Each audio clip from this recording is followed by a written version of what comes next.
Welcome to the College Football Prediction Roundtable, presented here live on the Bleacher Report app, where we give you all our picks and predictions each week and have some fun doing it. So glad that y'all be able to pull up. I am Jay from Unfair Sports. We've got Steven from Fanatic Perspective, Ty from Around the Table Sports, and Nino from NinosCorner. Gentlemen, it is the final week of the season. It's pseudo rivalry week and Thanksgiving week. We're excited to be here kicking it with you all this evening as we prepare to go stuff our faces on Thursday. How are we feeling on this beautiful Wednesday evening? Hook 'em. Y'all know what time it is this week. There's not much that needs to be said. Jay, other than what we about to get into. Okay. Well, it sounds like there's excitement. Ty, I mean, You good? You quiet? I'm not good. I almost started off the show with the bag. But when we get to Alabama, I'm going to repeat it, so allow me. Hey, Jay. All right. Jay, he sound like Ed Reed. I'm hurt, man. Don't ask me how I'm doing. I'm hurt. Don't say it, coach. It's so got true. That man, that man hurt. I can only laugh at it. It does. Hey, some of our picks were a little questionable. Shout out to my mortal lock hitting. I needed that in my life. But hey, we'll look at the standings. We're gonna look at them now. We should look at them later. There are those standings. Yeah, dog. I'm still at the bottom of the barrel with Ty holding it but you're down in striking range. Well, hey, we're a lot closer. We're a lot closer than I expected. So I will accept. I will accept the closeness of these scores. All right, let's go ahead. Go ahead, Hey, man, these picks got to hit this week because anybody can get the first this week, bro. These picks got to hit, baby. You darn right. All right. Wow, somebody said I suck. That's just horrible. All right, let's go ahead and jump right into it, ladies and gentlemen. We're going to go ahead and get the first pick going. First game up, we've got Colorado hosting Oklahoma State in the Big 12 finale. Colorado walks into this bad boy as roughly a 16-point favorite. And, yeah, we missed on Colorado last week. Kansas ran down their throat. But y'all know Oklahoma State ain't won a single Big 12 game yet, right? Y'all know that they are winless in any P4 game this season. They're awful. I'm not going to even pretend like this game is going to even be close. Even though they still have Ollie Gordon, I don't even know that he exists. He has 870 yards this season, 13 touchdowns, but 870 for the dude that won the Doak last year. This is embarrassing. Give me Colorado to win this game. I think they bounce back, put themselves in a situation to play for the Big 12 championship. Steven, who you riding with? So just to address the chat, because they're already in here early, the haters, I respect the commitment to the hate, okay? You brothers and sisters were real quiet when Colorado was running off all the wins. Couldn't hear church mouse, but now all of a sudden they dropped one to Kansas, which also took out BYU.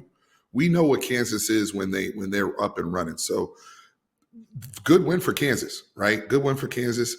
Dion and them, he also talked about in the locker room, they allow the press clippings and a lot of things, noise to get inside and lose that focus on getting to the Big 12 championship game. They have an outside shot here. I like Colorado at home, Shador and Travis's last game in Boulder, and just having that coordination. I also look at, like Jay said, Oklahoma State's 0-8, looking to be 0-9 in Big 12 play. They haven't won since September 14th. We were in a different time, what was that, the summer solstice? Like the last time they won. So, I mean, I couldn't even tell you.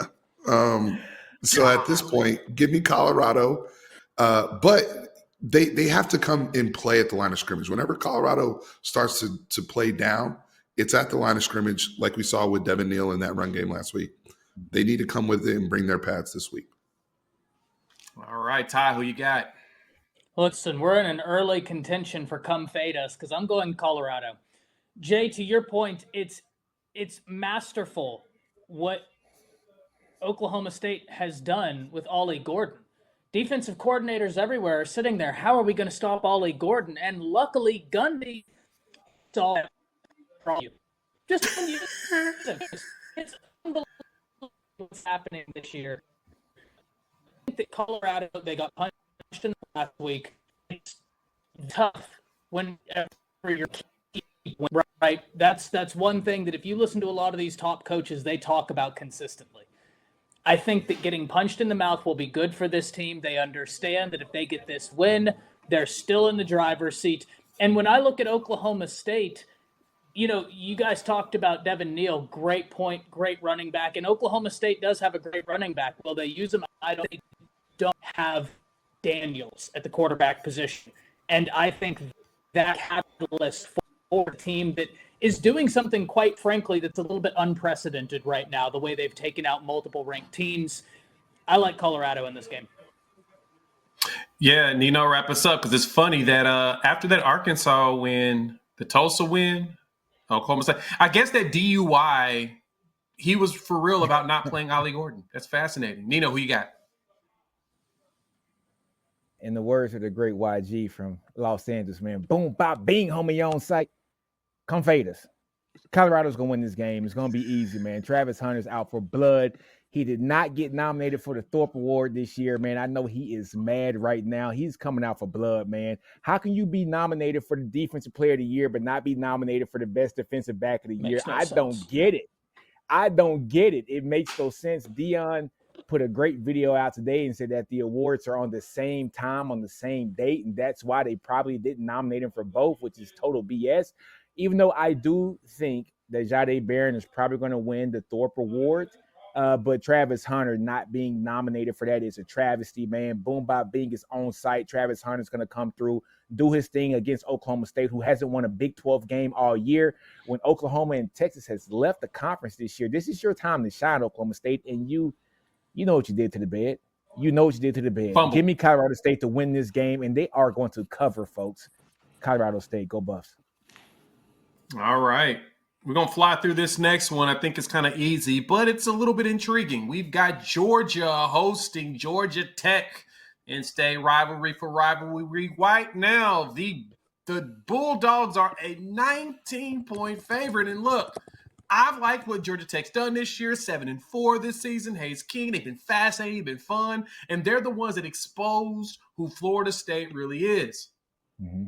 I got Georgia winning this game, and I think they win it easily. They actually probably should cover the spread in this one. Georgia needs a statement dub, and Georgia Tech has a winning record, but they need to blow the doors off of them, because at this point, if they want to make sure that they are going past the SEC championship game into the playoffs, because if they lose in the SEC championship game, which they're already in, that'll be their third loss. There's going to be questions about, do they deserve to even be considered? So for them, they need to add a statement win on their resume to head into playoff season. Give me Georgia with a big win. Stephen, who you got? Agree here. And it's a rivalry game. And so there'll be some, we've seen these two teams scrap pregame and shenanigans and all of that. And Georgia Tech's a physical team. Look, you talked about they exposed Florida State. They exposed Miami too. So they battle tested. Georgia Tech is. They're not going to lay down to Georgia. I mean, they'll come and show up and run their stuff. I think they have a very good, strong coaching staff, which is building this program. I do like Georgia, though, like you said, Jay, to add another resume-building win, getting that 10th win of the season, making sure that, you're getting out with a win. I don't know if they cover. I think they get out with a win and get ready for Atlanta. Ty, who you got? I'm going to take Georgia. I agree with Steven, though. I don't think they cover. And ladies and gentlemen, buy your Brent Key stock now while it's still relatively well priced. I tried to tell you this week 2 of the season, week 1, because I think that Florida State track game was week 0, if I'm not mistaken. Anyways, doesn't matter. Tried to tell you then to buy that stock, as my internet is having some troubles, as North Texas is experiencing some bad weather. Here's my big question and why I don't know if they'll cover. Georgia doesn't have your typical Georgia rush defense this year. That's the one area where people have been able to get off success on them. And Georgia Tech's going to come with a plan that allows them success in the rushing department, or at least in theory, that's what they've done all year. I think it's going to be a great game. I think a lot of people are going to overlook it, but at the end of the day, it's Kirby Smart. And as much as I love Brent Key, I just don't see Kirby with everything on the line right now not taking this dub. Nino, wrap us up. Hey, Fade us? man, you know what the saying is. Come fade us, man. Georgia's going to win this game. But like I say, man, just like Steven, and also Todd said, this game is I don't think Georgia's going to cover this game. I think this game's going to be very close because I think Georgia's going to have a mindset that they're already going to be playing in the SEC championship game. They've already beaten Texas, and so I'm thinking that they're coming in with the mind frame that we beat Texas before. If Texas wins against Texas A&M, Georgia plays Texas. I think they're going to be a little bit big-headed here. I think they're going to take off a few plays this game, knowing that they're already in the championship game. I think Georgia wins this game, and I think they do it comfortably, but they do not cover the game. So give me Georgia to win this game. Yeah, I guess the question is which one's more important to them, going to the SEC championship only or making it to the playoffs? We'll find out. Next game up. This one's a good one. We're going to dive into this one a little bit more. We've got South Carolina playing against Clemson, a good old rivalry there in the state, South Carolina. Now, this is where it gets intriguing, guys. Clemson's only a 2.5-point favorite in this game. And keeping it a buck, South Carolina was probably the biggest shocker in the SEC this year. They've come out there. Defense has been stout. They've got 2 defensive linemen that will go in the first round of the draft when their time comes. You've got Kyle Kennard, who will be a first-rounder this coming year. You got Dylan Stewart, who will most likely be the number 1 draft pick, just like Jadeveon Clowney, if it's a weak quarterback draft. Dude's nasty. Like, I've just watched him do stuff. They just say, hey, just go out there and do things. We don't even ask any questions. Don't worry about scheme. Just go do things. And he does it. Lenora Sellers has impressed me a little bit more than I expected. Rocket Sanders is out there running good. Clemson has also shown us that they've had these moments where they just fall apart when they shouldn't. And that Louisville loss is an example of what I think South Carolina's going to do in this game. So I'm taking the Gamecocks to win this one. I think they're going to go out there. I think they're going to muscle the offensive line. The defensive line is going to keep Klubnik in hell the whole time. And I think they pull out the victory. So obviously covering the spread, but also give them that money line. Steven, who you got? I wrestled with this one because I thought about the brawl, 20-something years ago. I thought about, Clemson has been just really pretty stable outside the Louisville game, really. I mean, they've been pretty stable since the Georgia game. Klubnik's played. Give me South Carolina, bro. I like them.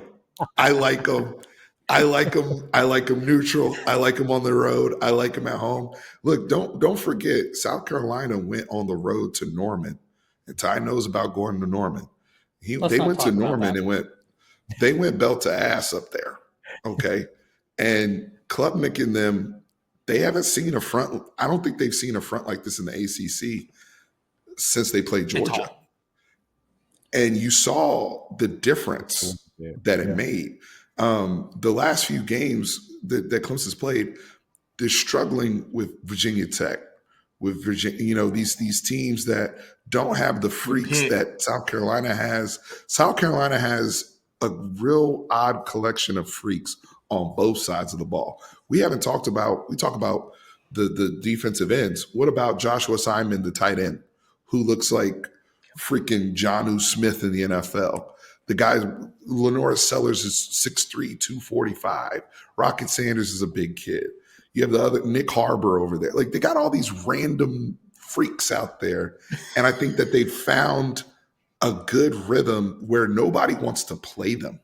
I feel like if somehow, by some way, South Carolina got in the playoffs, no one wants to deal with this Gamecock team. Give me South Carolina. Ty.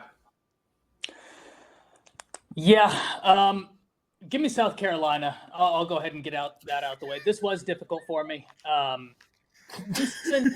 They've done well this year, but Steve, I do disagree with you in one area, and the Georgia fans are about to hate me. I think this South Carolina front is better than the Georgia front. With Dylan Stewart, with Kennard, here is nasty. This South Carolina defensive front, they might have the best edge duo in the nation. We talk a lot about Dylan Stewart, deservedly so. He's just a freshman. He's green. And if he's already this good while being green, you're not going to want to see him next year or the year after. But Kyle Kennard is that dude. This South Carolina defense is nasty. And gentlemen, Lenora Sellers is getting better and better right in front of our very eyes. Against Missouri, he went for over 350 yards through the air. Against Vandy, 238, 244. Against Texas A&M, he is stacking performances, learning, getting better. There's a lot of athleticism on this South Carolina team. Steven highlighted some of these guys, right? It's easy to just point at that edge duo and say, oh, that's what they have. But then you get lost into the fold that they have a guy who ran a, 10-1-2 100-meter dash at 6'5", 220 pounds. Nicholas Harbor. Yeah. This is a really interesting team.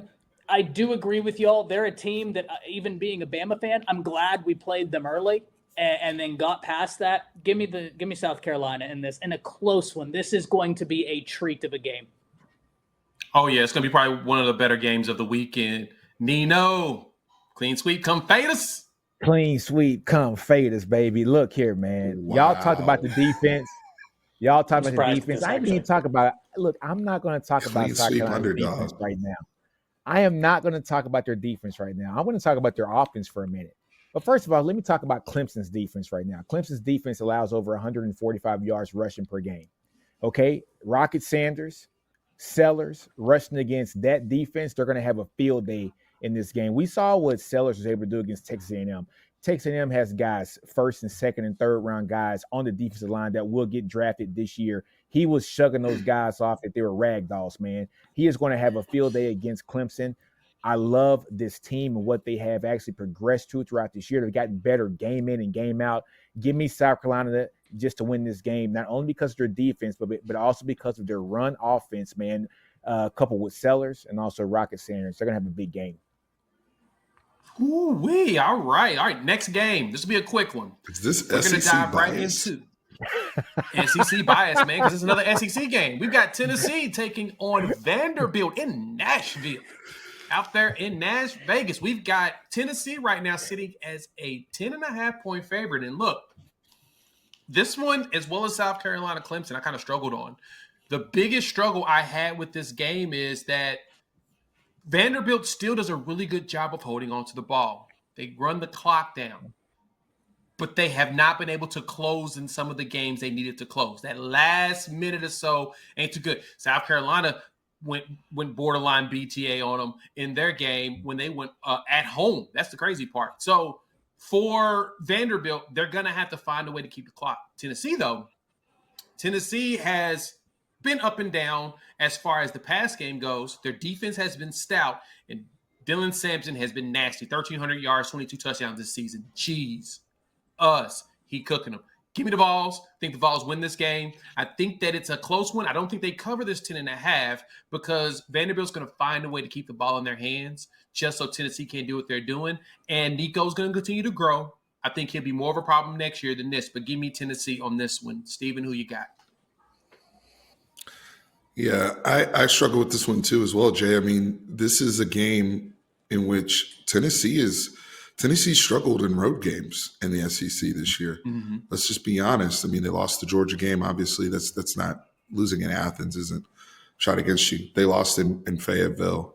And then the other road games were pretty close. So I look at, like you said, Dylan Sampson, though, being the edge here. I think Tennessee pulls this out. There's too much at stake. They basically clinch their playoff spot with the win. It's a lot to play for. I still really like this Tennessee defense. I think they're still really, really, really good. I need to see more from Nico. I'm with you. I mean, 15 TDs on the year, it's giving bus driver. Okay. So we need to see a little bit more.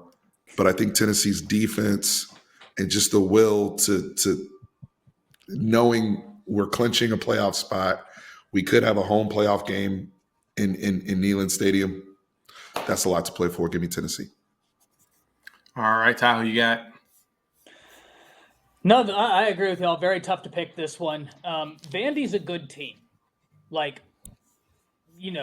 This is a squad that Clark Lee has done a good job turning this around. And we've seen the two different sides of how not to approach Vandy and how to approach Vandy. How not to do it is Alabama getting down early because that style of offense, it's really hard to come back on, like notoriously. The way to approach it is what Texas did. Get up early, And you're still going to have to battle because Pavi is a fighter. Clark Lee has these guys believing you have a battle. But if you get up on them, that offense isn't as built to come from behind as it is to maintain a lead. Jay, you talked about Vandy trying to play some control ball. Dare I say he's trying to do the same thing with Sam? I think that's going to be a catalyst in this game. Give me Tennessee. Nino, clean sweep, come fade us. Hey, man, it's another come fade us, man. We need T-shirts made, Jay. We need T-shirts made, man. I'm on it. I'm on Clean it. sweep, come fade us, baby. Hey, man, Tennessee's going to win this game. There's too much at stake at this game, man. I don't see them losing twice in a row. You know what I'm saying? I should have took my advice last week and picked Georgia last week because Georgia, I didn't see them losing twice in a row last week, but I picked Tennessee just because I believe in Tennessee. I'm not going to make that same mistake this week, man. Tennessee's not going to lose twice in a row. They're going to handle business, man, on the road against Vandy. It's going to be a very close game, though. But give me Tennessee to win this game, man. And just one thing about Nico, his eval for me is the same that I had for Jackson Arnold. And in the fact that Nico is not going to be great this year, but that third year is going to be awesome, right? This year, he's going to take a lot of lumps. However, he has a team around him that can support him and a coach on the offensive side that can support him as well to have him make those great plays and to be in favorable positions to win the game. I don't think Jackson Arnold had that from the offensive side of the ball at OU, but Nico does at Tennessee. That's why his team has been just a tad bit better, right? So I look at Nico's going to have his growing pains for the rest of the season. However, next year is going to be a beast for him. And I do see Tennessee pulling this game out, but not covering. Fascinating point, though, Stephen. You pointed this out well with the way Tennessee has struggled on the road. You know, the Oklahoma game, there was some struggles. They ended up closing it out because they kept getting the ball back as well. They lost at Arkansas, and then they lost at Georgia. And that's their only road game so far. Now, this is their last one. Very good point on that one. Next game. Now, we're going to dive into this game definitely. So, T. Greek, my bad for not going fast on that Tennessee game. But we're not going to go fast here. We got to talk about the big game. Michigan, Ohio State. The game that Ohio State has been circling as they've been getting BTA for 3 straight years. And I don't care how close the game is. You lose that game, it's BTA. Right now, though, the Buckeyes are 21-point favorites, and I'm going to pass to the panel and let y'all chop it up because I got Ohio State winning this game. When Michigan learns how to do a forward pass, then I will gladly consider talking about them. Ohio State to win, probably covering this spread, even in a hate-filled game. Steven, who you got? Ohio State has not beaten Michigan this decade in the 2020s. That's crazy. So I'm going with Ohio State because Ryan Day basically did a blood oath and sacrifice this week. I don't know if anyone's been watching any of his media, but he the way he's talked about this game, it sounded like the Corleone family is behind him with you know what in the other room. And I'm just like, damn, dude, but in all seriousness, with this Ohio State team, this defense that they have, they can do it with their defense and special teams alone, honestly. Michigan put up 50 points against Northwestern, but that's not happening against Caleb Downs and JT Tuamalo and Jack Sawyer, the star-studded Ohio State defense that deserves a lot of credit for what they did last week to Curtis Rourke and the Indiana offense. And they shut that down. They really, really did. I think Will Howard had one of his better games. So coming into this is what Will Howard was brought here for. Remember the frustrations that they had in the game last year with Kyle McCord and his inability to get the ball to Marvin Harrison Jr. and how that played out down the stretch of the game. I don't think it'll be even that close. I think Ryan Day understands the assignment. He needs to win, and he needs to win big. Michigan had their win this week with Bryce Underwood. Let them get ready for next year, but we need to go BTA and go on in advance of the Big Ten championship game. So give me Ohio State and give me Ohio State covering the spread. Ty, cook them. Yeah, I'm not going to take long because I'm going to take Ohio State because they have to win this game. Like, Ryan Day has won a lot of football games, but he has not fared well against Michigan, okay?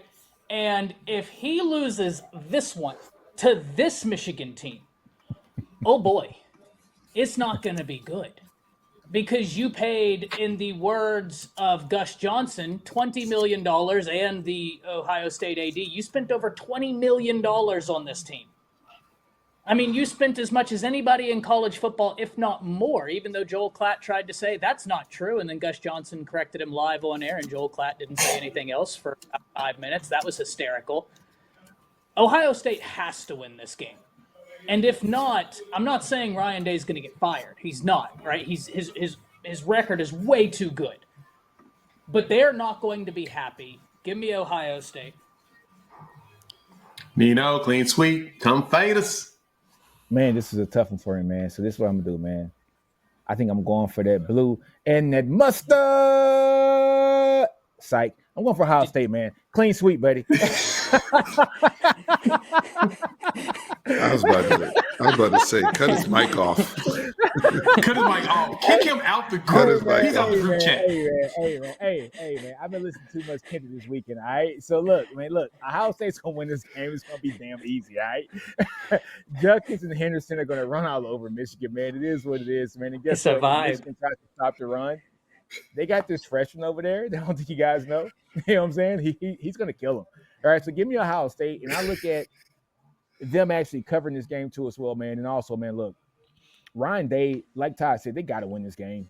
Like, he cannot come through and not win this game. This would be, 4 years in a row that he does win this game. He lost last year without the head coach being in the game. Like, the assistant coach beat you at home, right? It was at home, right? You know what I'm saying? It was No, last No, year. it was at Michigan. Yeah, They're at Michigan. They're at the shoe okay, this year. Okay, gotcha. So, look, Ryan Day cannot lose this game. He understands it. He can't lose 4 straight to Ohio State. To Michigan. OSU wins this game, folks. They cover this game too as well. It is what it is. Come fade us. All right. Next item up for bid. Jay. We'll be Jay, quick on this one. I have one question. Here real quick for the chat as well. Chat, what you got? Because it's the big game. If Michigan were to pull this off, what is the football path? Is it Ohio State just falls over themselves because of the pressure, and Michigan has no pressure and they get to come in this game scot-free? What does that look like? I'm just curious to hear from the Michigan fans what their path to victory would be in this match. Great question. That's good. Yeah, that's a great question. I'm actually curious from the chat as well. We want to know what y'all think and how Michigan can win this game. Good stuff, Stephen. Gotta be ball All right, next control, game. man. We'll be quick on this one. Gotta be ball control. Gotta be. And I promise you we'll be quick on this one. T. Greek, you don't have to clown me again. But we've got Washington traveling to Eugene to play against Oregon in their first Big Ten rivalry game. Even though they're rivals outside of it, it's their first time as the Big Ten. Oregon is a 19-point favorite in this game. Over-under is sitting at 50.5. The total is 50.5. It's kind of interesting. It didn't take me long to pick this game. I'm going with Oregon. I like what Washington is developing into. Jed Fish is building something, but he needs more time. He needs another year of getting everything going. They're bowl eligible. That's all that matters, especially with the revamp and the way everyone basically, the migration from out of there. So give me Oregon. I think that they win. I don't know if they cover, though. I think Washington puts up the fight, keeps it close. Steven, who you got? Yeah, I was real quick on this one too. Probably the quickest game I picked it's Oregon. And it's funny, guys, this game used to mean something not that long ago. This was our marquee game last year. This was the game we were all waiting for last year. And one team has ascended, and the other team, unfortunately, doesn't have Michael Penix and the Infinity Stones or the coach or anybody, so there's a rebuilding situation going on in the Pac Northwest. But I look at this game with Oregon. I look for them to cover. They had their scare with Wisconsin. They got out of there. They handled their business. I look for this game to be the Dylan Gabriel stat padding game, to get him to New York, to get him all the quarterback awards, because he's going up against Cam Ward and Shador and all these other things. So this would be the game that Dylan Gabriel goes crazy to assure his trip to New York City. Ty, who you got? Love what Washington's done, even through a rebuild. They've played some solid this year, but I don't think spots solid football is enough to stay in landing. Give me Oregon. Nino, clean feet, sweep, come fade us. It feels like it's gonna be a whole week Hey, like guys. this. Hey, man, this is a really boring week for us, man. Come fade us, man. Look, clean sweep on this one again, folks. Oregon's going to win this game, man. Oregon is starting to peak at the right moment. They're getting better and better each week. And honestly, I don't think it stops this week either. I think they kind of handle business here, like just against Washington. So just like Steven said, man, DG's going to have a great game this week, man. Give me Oregon to win this game.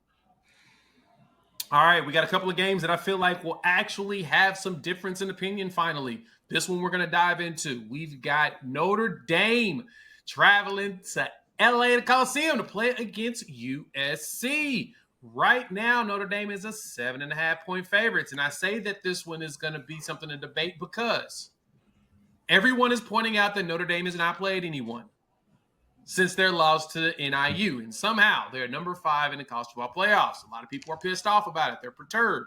But that Army win to me is still pretty big. So was the Navy one. And Georgia Tech, while at the same time seeing that those 3 teams run similar offenses and they were basically preparing Notre Dame for everything. Now, USC has been up and down. Miller Moss got benched, which is pretty fascinating to even hear that would actually happen, especially after the LSU game. Would have never guessed that would have happened. They're 6-5. This is not the season with all of their great players there. You wouldn't have thought this would have happened. But they now need this one. I'm going to make it simple. I'm picking Notre Dame in this game because I think the Irish is desperately needing a signature win for the playoff committee. So it'll shut everybody else up complaining about them actually being in the playoffs. They pull out this win, it'll be a quote-unquote signature win, and then we get to see if they get their doors blown off in the playoffs weekend 1. Steven, who you got? I slightly disagree with Jay, but I also want to acknowledge the comments here about my Ohio State-Michigan question. T. Greek said Michigan will be stealing signals. So that just goes to show how, the rivalry goes and the path to victory conversation there for Michigan. Hilarious. Jay, you say if Notre Dame beats USC, that's a signature win for them. That would make USC, 6-6? Is that a signature win? I mean, is it? That's what James trying to Franklin help them. Yes. That's one of them. That's one of Lane Kiffin wins before Lane got it last week. Here's the way I'm looking at this game, though. I think it is interesting because the spotlight is back on Notre Dame, and a lot of people have been asking questions and looking at also not just who they play, but the style of play. I think USC is going to shock some people in this game. They just like they shocked people at the very beginning of the season versus LSU. They still have a lot of great players that match up really well in this Notre Dame game. It's just that they haven't been able to put it together on a consistent basis under Lincoln Riley. But they have been battle tested in terms of personnel, similar to what they will see against Notre Dame. They've played a lot of rugged Big Ten teams. Now they get to finish the season in Cali. Give me USC for the upset here to shock, just because college football doesn't make sense this year in a lot of ways. And this is one of those games where we'll look back and be like, what the hell happened? And I look at same way that the season started with LSU and USC. USC has enough personnel to pull this off. And Notre Dame has been used to playing option and all this type of stuff. Now they got to play modern football again. We'll see. Hey, Steven. I'll say this. It may not be a signature win, but it's a signature loss if that does happen. Nino, what'd you say?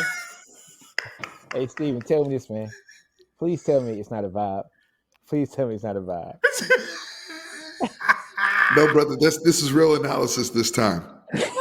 Please forgive me for what happened with Florida State and Notre Dame. Please forgive me that one time, okay? We got to move forward and we got to let that go, okay? We can't, my boy. It never will be let go. Ty, who you got? Yeah, interesting argument by Steven, and he makes some really good points, right? Especially in terms of stylistic football, and now you're doing this. I'm going to take Notre Dame, though. I think that the defense is really solid, and now you have a quarterback without a ton of experience with Miller Moss not being there. Good running back, right? I do like what USC has done with their running back this year. He's over 1,000 yards. But if you're Notre Dame, you have to win this game. And Jay, to your point, and Stephen, to your point, I don't think this would be a signature win. I think the Georgia Tech win is better. But this would absolutely be a signature loss if Notre Dame drops this one. So give me the Irish. Ooh. Nino, not a clean sweep, but who you got? It's not a clean sweep. You can't fade us, but give me Notre Dame, man. It's almost a clean sweep if Stephen would have got on board with us, man. But look, give me Notre Dame to win this game. Jay, I do like your comments, though, about them only playing Army and Navy and also Georgia Tech and, just having to play against option teams for, 3 out of the last 4 weeks or so. So they haven't really had to prepare. Look, man, Southern Cal's going to bring a lot of talent to that field. So it's going to be a very interesting game. One thing I do want to say when it comes to them going to play, against Southern Cal at Southern Cal, man, it's a wine and cheese crowd that nobody's going to be there. So it's going to be like playing a scrimmage. There's going to be nobody in that crowd. That team's not winning. They don't care about football, out there. I was stationed out there in the military for 4 years. They don't give a damn about college football. So this is going to be like a glorified scrimmage for Notre Dame. I think they're going to come. It's the truth.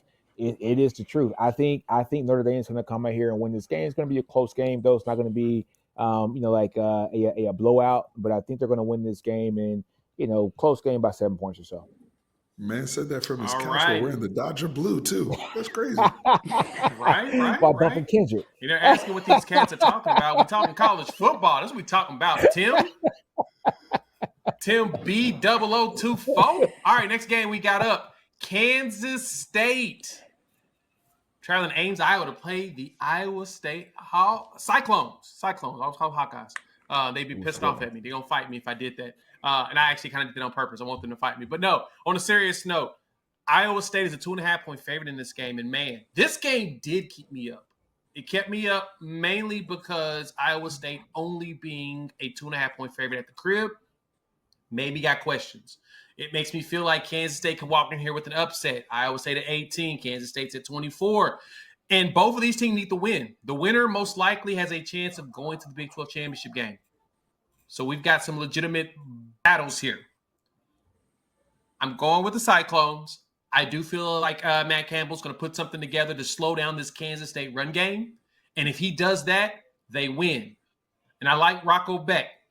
I've liked him ever for the last few years that I've seen him play there, man. He's just so reckless. It's beautiful. He just goes out there and just does it.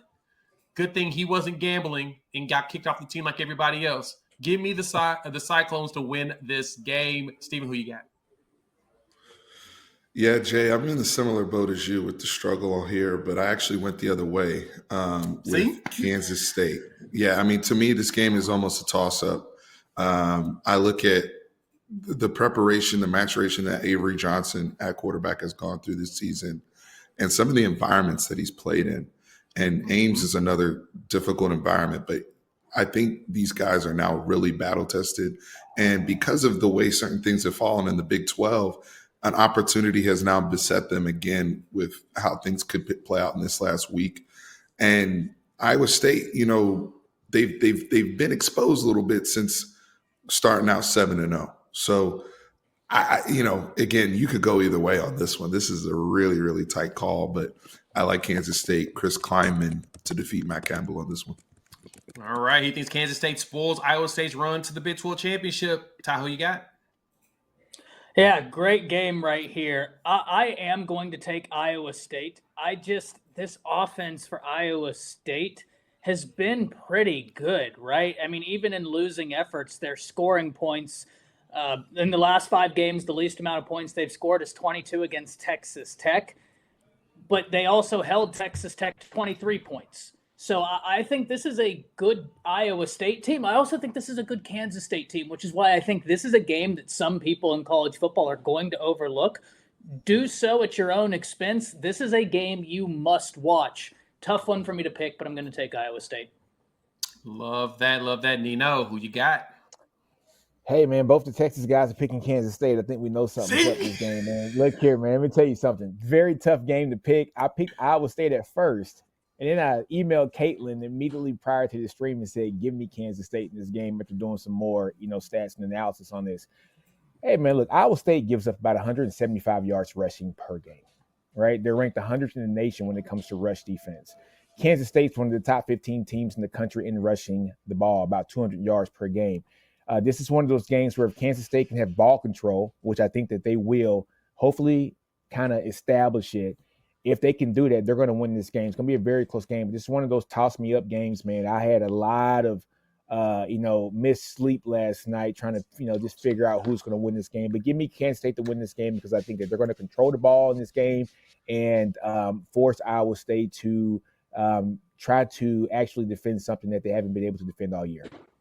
I can totally see that. It's a very good point. All right, next game. We got a couple quick ones we're going to fly through. We've got Cal traveling to Dallas to play against SMU right now, the Mustangs, who are 10-1 and 7-0 in conference. My God.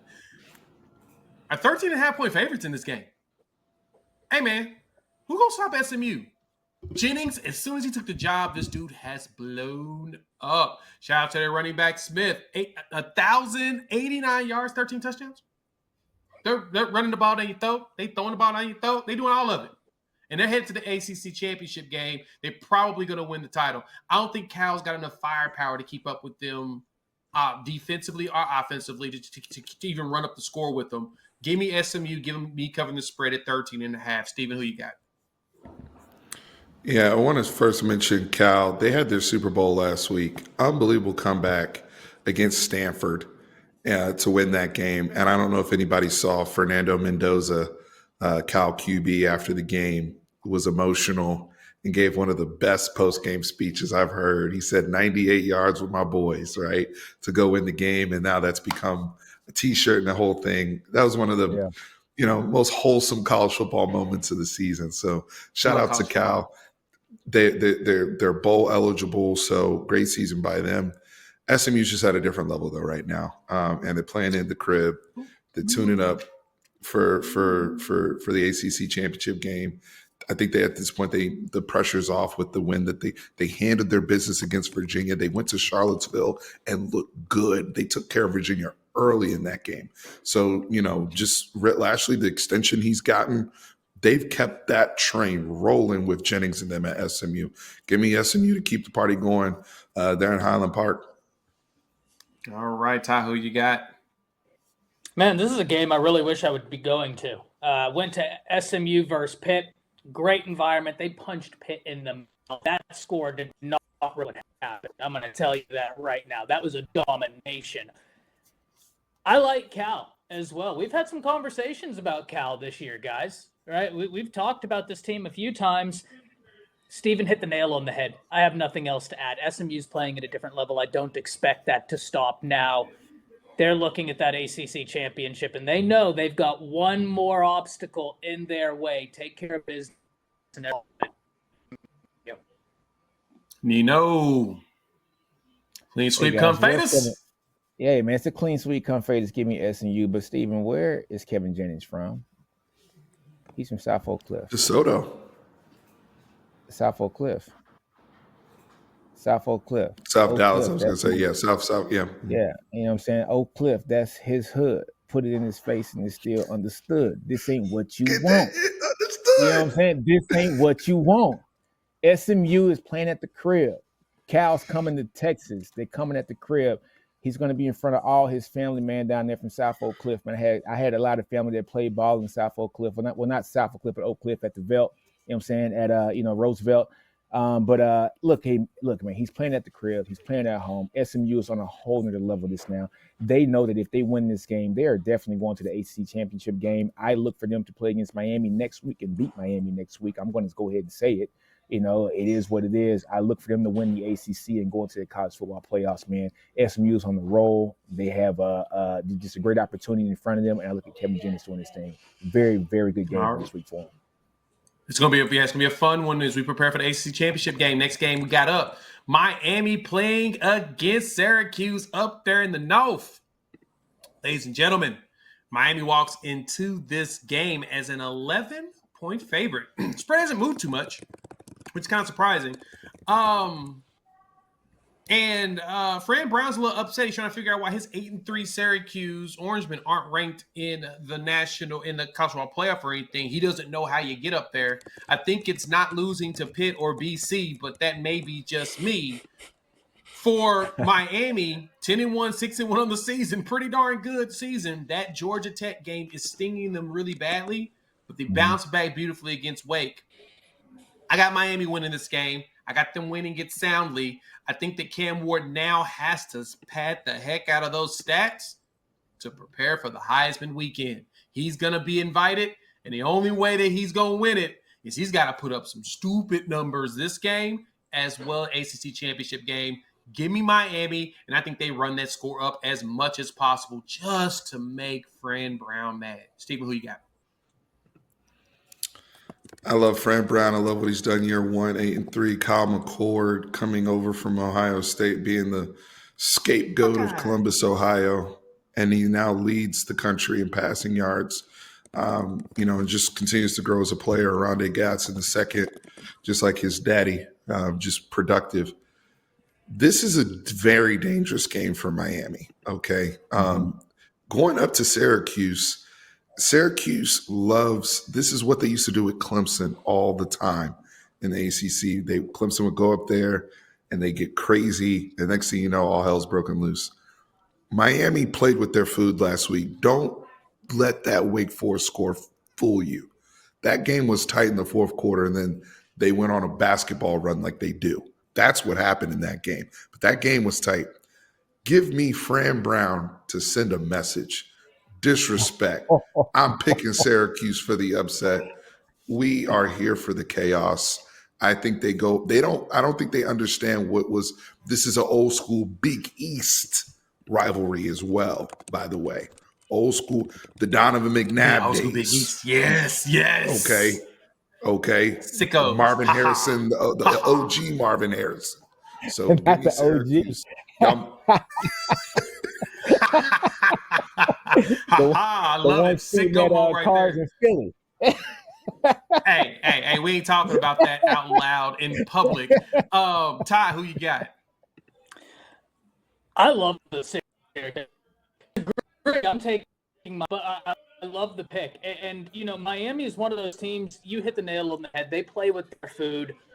But I also think whenever you have these situations, pressure creates diamonds. And you have to become a diamond if you're Miami in this situation. You've played with your food one too many times. You drop this game, questions are going to be asked. But, Stephen, to your point, it's not just Fran Brown. Elijah Robinson's on that coaching staff. He assembled that incredible defensive line Texas A&M had. Nick Williams on that coaching staff. He's a guy that if you don't know who that is, recruits have straight up transferred to follow Nick Williams. That's a dangerous staff Syracuse has assembled, and I love where they're headed.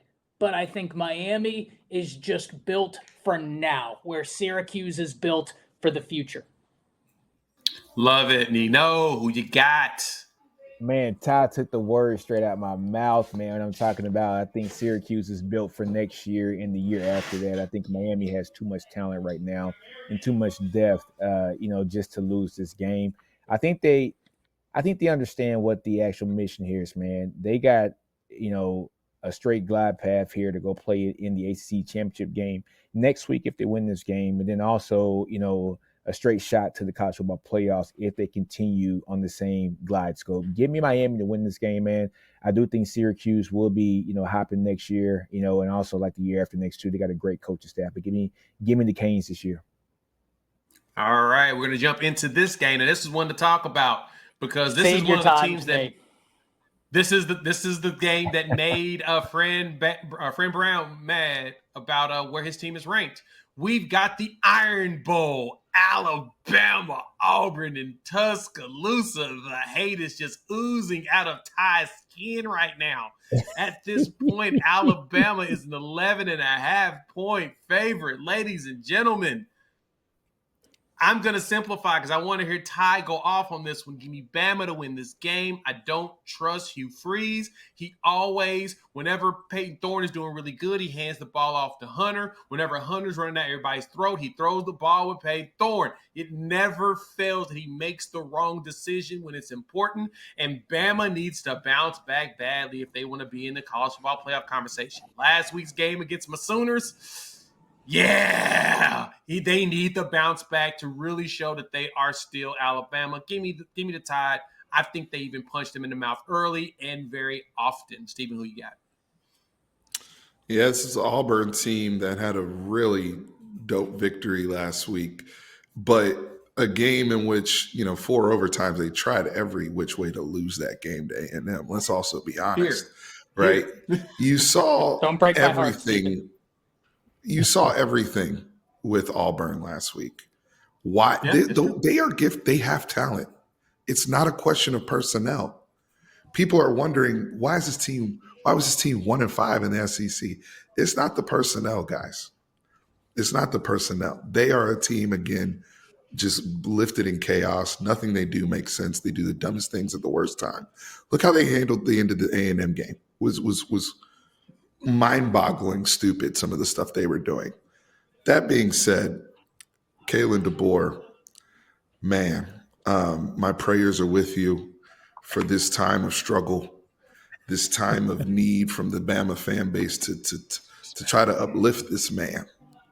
We ask you, we come, Lord, with our words, our lips to your ears to protect this man, because they can't afford to lose this game with what's at stake, both short-term and long-term, Lord. So we ask that you have a hedge of protection over Kalen DeBoer and that Alabama coaching staff. Give me Bama. It's going to be ugly, Amen. but give me Bama. Amen. Ty, who you got? Amen. So, yeah, I'm going to rant a bit, right? Because we have some differences in terms of, like, strength of SEC schedules, right? And especially as it revolves around, like, Texas, right? But I'm going to tell you one thing that Sark does great, because he understands the SEC landscape. He coached in it before. He knows you have to prepare for every single opponent. You can't just be like, oh, well, this is our game plan. We're going to keep doing this, and we're going to do a little bit of prepping for someone else, but we're really going to rep what we do. That's why Texas has been able to navigate this. He's done a great job turning the culture around. He's done a great job recruiting. He's done a great job in preparation. When I look at Alabama, they're up and down. The only thing I can think of is that Kalen DeBoer and this staff have learned the hard way that in the SEC, you have got to prepare for the team in front of you instead of trying to say, what we do, let's rep that, and then we'll do a little bit of preparing for what they do. No, figure out how you can exploit that. That was the thing. You have a team that can't throw the ball, and you come out in a 3-man front on defense. That was atrocious work by Kane Womack. That's where my beef really lies. Auburn's going to try and do some of the same things. This is an incredibly heated rivalry. If you're talking about rivalries in college football, in my opinion, there's no shortage of great ones. But then there's the big three, right? Being the Red River rivalry, the big game, and the Iron Bowl, in whichever order you deem. They're all unbelievable. Alabama has to win this game. Now, Jay, where I disagree, if Alabama goes to the playoffs, of course, I'm a Bama fan. I'm going to be happy. They don't deserve, in my opinion, to be in the playoffs. Not after that OU loss. They'd have lost by 1 point in an amazing game, maybe, but not after that. I wasn't for the expansion of the playoffs, and so I think these games matter. Alabama has to win this. I think they get at Auburn early because, Stephen, you made a great point about Tennessee earlier, and that same thing carries true to Alabama. Alabama has not been great on the road this year. Their best win, which was a solid win, came in Death Valley at night against LSU on the road. This Iron Bowl is at home. And Alabama has done well in Tuscaloosa against Auburn, so give me the Tide. Nino, wrap us up, clean sweep. Come fight us. Hey, man, print them T-shirts up, baby. Clean sweep, come fade us, man. Hey, man, Kalen DeBoer, man, he has a tough job, man. He's following the GOAT. And anything that he doesn't do that is deemed GOAT worthy-ish is going to be looked at as wrong. And so once you go back and look at that, by the way. Yeah, so same here. He's a hell of a coach, man. If you go back and watch that Bama game, he schemed up some great plays, man. It's just I don't think the offense was executing the way that it should have been, but he schemed up some great plays, and guys were kind of streaking wide open on a couple of those plays that could have probably changed the game around. That catch by Williams in the in the end zone was definitely a catch. but they had the penalty prior to that, which was crazy. But hey, man, give me Bama in this game. I know, it wasn't a penalty at all, man. But that's crazy. But I have a question for Nino. Yeah. What's up? So Milroe was your Heisman pick, I believe, before the season. He was my dark horse Heisman. Yeah. And Ty, you can jump in on this too. I mean, what's up, bro? At this point, he isn't Milroe. Milroe cannot execute the offense to the way that Kalen DeBoer wants his quarterback to execute the offense, and that is why he is not a Heisman finalist, in my opinion. And may I throw something in as well? Because I mean, I don't have to tell you, I love Jalen Milroe. Like, I think he's an unbelievable player. I think and last year's offense with Tommy Reese did something that this year they're not doing. And that's, instead of it being so heavily based on RPO, it was just traditional running the football. Jalen, for all of his strengths, I don't think he's the best quarterback in the RPO system because he consistently keeps it when he should hand it off. And I can't tell you the last time they actually did the P in RPO. Pass. I don't remember that. So it's one of those things where it is what it is. Give me Bama. Don't break my All right, we're going to wrap this bad boy up. Nino got Bama too. All right, we got 2 quick games we got to fly through. Then we can wrap up with the big game of the week. Everybody's waiting for it, and then Mortal Locks. Next game, we've got Arizona State taking on Arizona. In this one, Arizona State walks in as a 8.5-point favorite. Simply put, Kenny Dillingham is killing it at Arizona State. Shout out to him. He has turned his team around. They are fighting for a Big Ten championship spot. Give me Arizona State. I think they win this game, and I think they cover the spread because Arizona has been inept all year, and I refuse to let them hurt me again. Steven, who you got?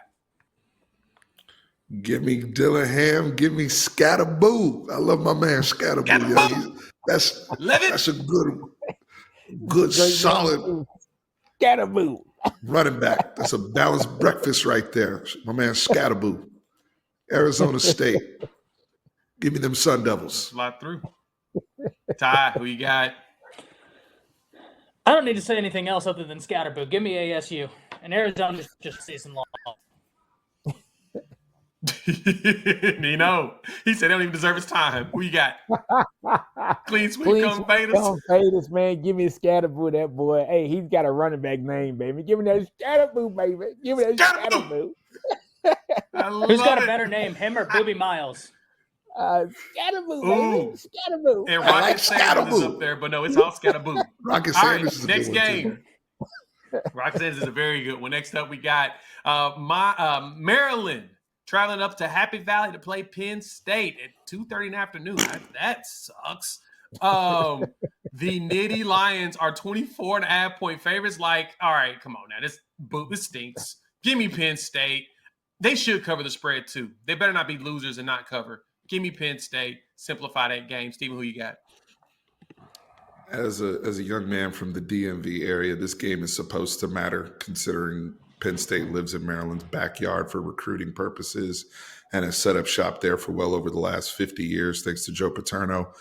But Maryland's just been bad this year. They have not built off the momentum that they had last season. And it's just I can't really put my finger on it because Billy Edwards Jr. was actually playing quarterback pretty well for Maryland at the beginning of the season. But I can't tell you what's going on with Maryland. Give me Penn State here.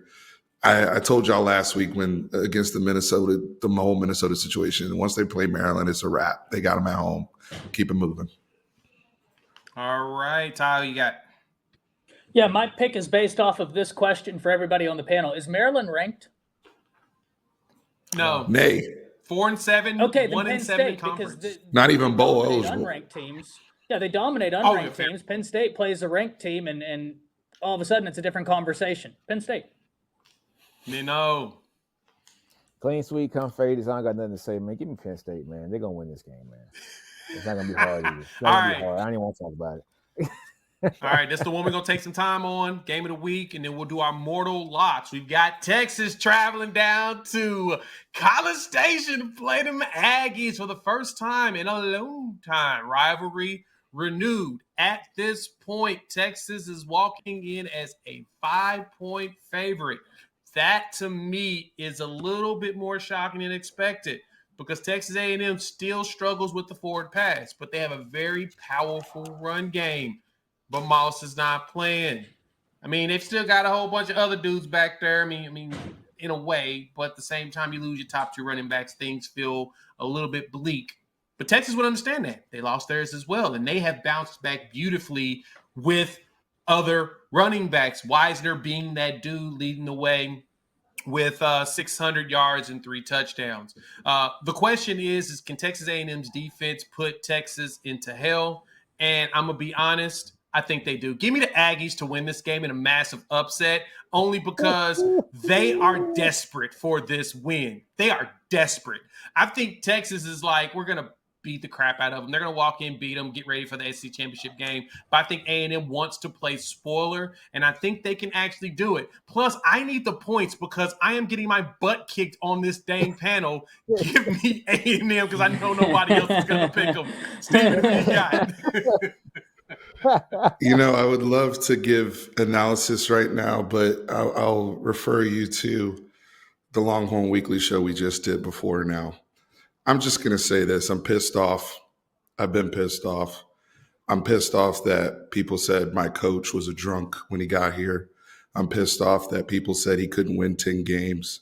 I'm pissed off that people said he couldn't win the Big 12. I'm pissed off that people said he couldn't develop first-round picks. I'm pissed off that people said we weren't going to be physical enough for the SEC. I'm pissed off that people said we couldn't make the playoffs last year. I'm pissed off that Anthony Hill's not a Buckets finalist. I'm pissed off that Jay just picked A&M. So, this narrative of Texas hasn't played anybody. I'm pissed off that we're about to go belt to ass in College Station, like something crazy, like empty the clip type-ish. And A&M's not going to be ranked after we finish them, so people are still going to say, we haven't played anybody. Give me Texas, Daddy's home, November 30th, 6:30, belt to ass Central. If you want real analysis, go watch my Longhorn Weekly show, but give me Texas. Ty, who you got?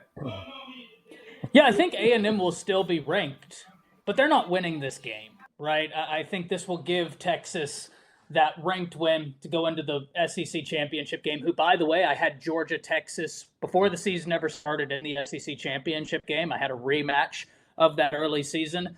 Listen, A&M's got a great defense. I think Texas has an elite defense. PK has done an unbelievable thing. Anthony Hill should be a Butkus finalist. I think Jahdae Barron is going to win the Thorpe. I said on Bleacher Report before the season ever started on the SEC-centric stream that Makuba was one of the best additions out the transfer portal. I gave you the top 5 in the SEC. Makuba was my number 1 or 2. I can't quite remember. This is an unbelievable Texas defense. I think that the offense has all the pieces, but they've been very inconsistent. But so too has A&M. At the end of the day, I'm forced to ask myself, who do I trust more? Everybody on this panel knows I love Sark. Probably my favorite player in the nation. I love his scheme. I love Wisner. I think that kid right there, there's going to be a real competition at Texas for that running back position next year, and I'm here for it. Not out of a lack of talent, but because of how much talent they have in that room. That's going to be an unbelievable competition. And they're really hurting that position. I'm going Texas because at the end of the day, the elite defense, the weapons you have, and your offensive-minded head coach are going to put you over top. I do believe this is going to be an unbelievable game, though. A close one, but Texas takes the win. I do hate that this game is going to be at night when it played because my team plays at the same time, and we'll talk about that in a bit. But, Nino, who you got? Hey, man, if this game was at Texas, maybe I have a different take on this, but Texas plays very well on the road. They play extremely well on the road this year, man. I think Texas is going to win this game, guys. When just all the naysayers out there about Texas, and when we're hearing all the scatterbutt about Texas' schedule, man, and how Texas plays nobodies, but Texas beat Arkansas, who ended up beating Tennessee. I guess that's a nobody. Texas, beat a Vandy, who ended up beating Alabama. I guess that's a nobody, too. Texas beat the crap out of OU, who ended up beating Alabama 24-3. I guess that's a nobody, too. Texas put hands, feet, and paws on Kentucky, who beat Ole Miss. But yeah, you know what? I guess that's a nobody too. Look, man, we've been hearing about how this is a gauntlet of a conference. And yes, it's a gauntlet of a conference. Yes, we understand how physical this conference is. But Texas is beating the people that have come in front of them and played against them. And the only game that we lost was against Georgia. And that's because our quarterback played worse than their quarterback, who we forced 3 turnovers on. All right? Give me Texas to win this game. This is a statement game. Texas has had the practice in to play against quarterbacks who can run the ball. You know, Green at Arkansas, who I think is a deadly runner as well. Texas bottled him up, you know, like with some jelly and jam in a mason jar. You know what I'm saying? So we did that. I think Reed's going to be a different kind of test against us, man. But I think Texas is up for this. Texas did a great job against Pavia as well. Give me Texas to win this game. This defense is going to make a statement. And I think Sark has a lot of stuff planned for this game. I know that A&M does too as well, because he said it, you know, prior to them getting smashed by, like last week by Auburn. But give me Texas to win this game. Sark has some wrinkles up his sleeves, and I think that this Texas defense is going to show out and do great things, because they're pissed that their guy is not in that Buckets Award list right now, and they're going to play for him. All right. I like hearing that. All right, let's wrap this bad boy up. We have Mortal Locks. Of course, I'm going to open it up, right? Last week, I had this Mortal Lock. A couple weeks back, I had this Mortal Lock. And I'm going to go ahead and wrap this one more time. Give me my Sooners to cover the spread against LSU. That LSU game, that Alabama game was not full-fledged fluke. We're getting healthier. Our young players are playing better. They're starting to get more consistent, and that's all we need. We still have a CVS receipt long of injuries, but the young players are finally starting to get their bearings, and LSU has been falling apart. Even though they won the game last week against Vandy, that game was not what I thought it was going to be. That was not as good. So give me the Sooners covering the spread. Right now they're 5.5. It goes between 5.5 and 6.5. I got the Sooners covering the spread, no problem. Steven, who you got? I'm doing something I haven't done all year. I'm picking a team that's favored. I've picked nothing but underdogs the entire year, because I want to make things interesting and have some fun. But this one is near and dear to my heart. It's an emotional pick, and I'm picking North Carolina money line because I love Mac Brown. I'm thankful for him being in my life. I know he was, recently asked to they sent him to the old person's home, but Mac Brown, look, in all seriousness, I love Mac Brown so much. And those kids, Hampton, all them brothers, they need to play for him against NC State. Big rivalry game, holding NC State from being bowl eligible. That's going to mean something. North Carolina already is bowl eligible. But what Mac Brown has done, I believe he's the only coach that has 100 wins at 2 different programs. He is an essential part of college football history, especially in my life. I know in Nino's life as well. Mac used to talk about hamburger guys on the team, people that just on the team just to eat, and they don't do nothing. But I've learned so much from Mac over the years. I can't wait to see what he does next in retirement. But this is just to wish him well, and I love you, Mac. So give me UNC money line. Todd, who you going out on a limb for? Rutgers money line over Michigan State. I like what they've done. I'm not convinced with Michigan State. Rutgers is a 1-point underdog in this game, and it's at home. Michigan State's playing them at Michigan State, which tells me at a neutral site, Rutgers would be favored. I think Rutgers spoils this money line Rutgers. That's my mortal lock. Ooh, Nino, who you got? I got Arizona State to win and cover. However, when I looked at the line earlier this week, it showed that they were to win. So I thought I was picking the underdog in this, but it looks like Arizona State is favored to win by 8 points or so. So I guess I'm not picking the underdog on this one. But yeah, man, give me Arizona State game, man, cover. All right. Okay. Well, let's take a look at these final picks real quick and get y'all out of here. And this was the final one for the regular season. Super excited. Thank y'all for pulling up to the College Football Prediction Roundtable presented here live on the Bleacher Report app. It has been fun. We'll hopefully get something together for championship week as well as college football playoffs. We'll let you know. But for Steven, Ty, and Nino, we will see you all on the other side. Good luck in your games. Boomer Sooner, baby. Thanks for rocking with us all year, y'all.